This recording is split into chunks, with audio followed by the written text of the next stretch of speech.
It says nothing on the macroeconomical geopolitical plane happens by accident. Now that's your quote. Yeah. So explain to us what you mean by that.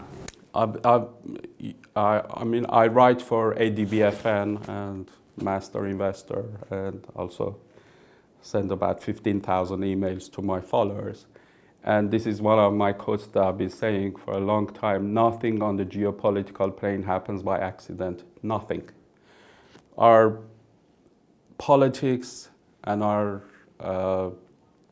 economy is so controlled. It is so controlled by centralized powers that they decide what's going to happen. They decide what certain events politically are going to happen in the world, what economic events is going to happen in the world. It is very much controlled. It is not by accident. Nothing big in the world politically or financially happens without there being an agenda. And the agenda of, powers that be. And there are people who do control everything. So once you know how they think from what they've done before, then you can probably predict what they're going to do next.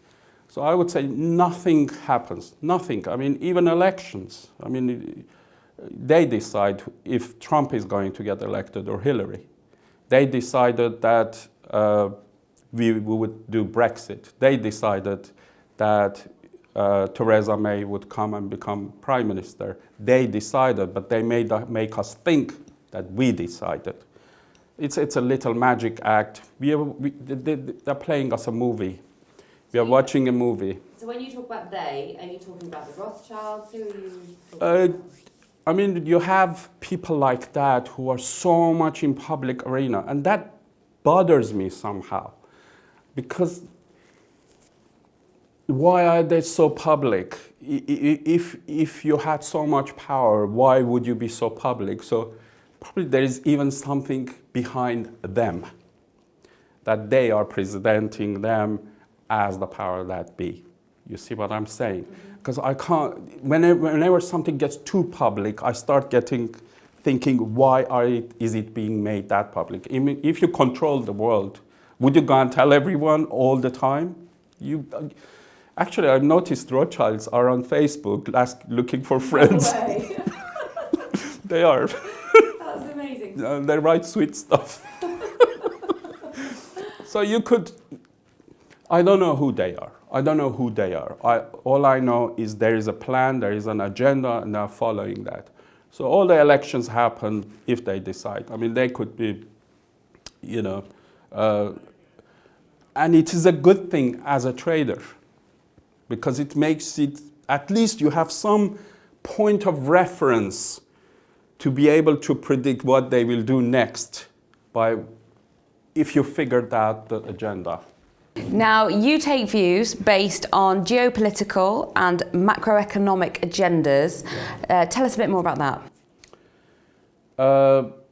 Okay, it comes back to, I think the stock markets are fully controlled to the last digit, literally to the last digit. Every morning they know where they're going to close the FTSE, Dow, S&P, DAX. Every single major market is decided, predetermined. It's fixed, the markets are fixed.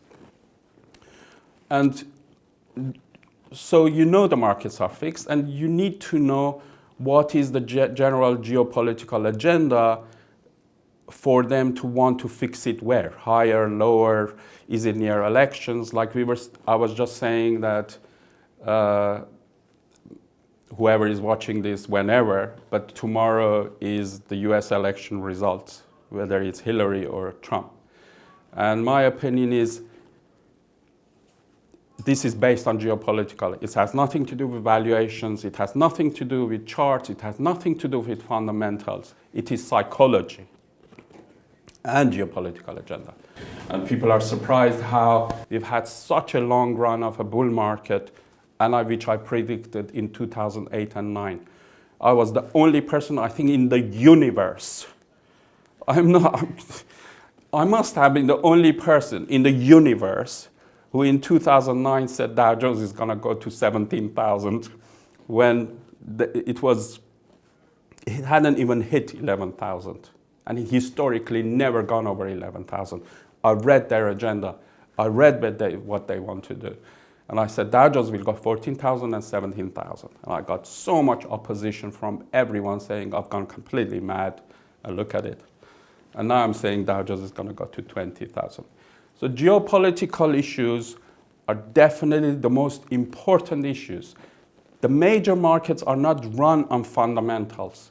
They are not run on charts. They are run on politics and psychology and certain agendas. If we were to value really United States stocks, Dow Jones wouldn't be at 18,000, it would be at 6,000. That is the real value. United States is bankrupt. You've been quoted as saying that central banks are what control everything. Can you expand on this? Yes, I think the central banks supply the money and control the money, whether it's United States, United Kingdom, or Europe, and everywhere else, more or less. And once you control the money, you basically control the markets. And when you control the markets, you control the governments. And when you control the money, you control the government. So I think the central banks are the real rulers of this planet. And governments are just at their behest and mercy. So it's not that central banks are owned by governments? Central banks are not owned by governments. Governments are owned by central banks. Federal Reserve is a private bank, and so is Bank of England. Queen was not very welcome when she went to visit Bank of England, actually, as if, what are you doing here, you know?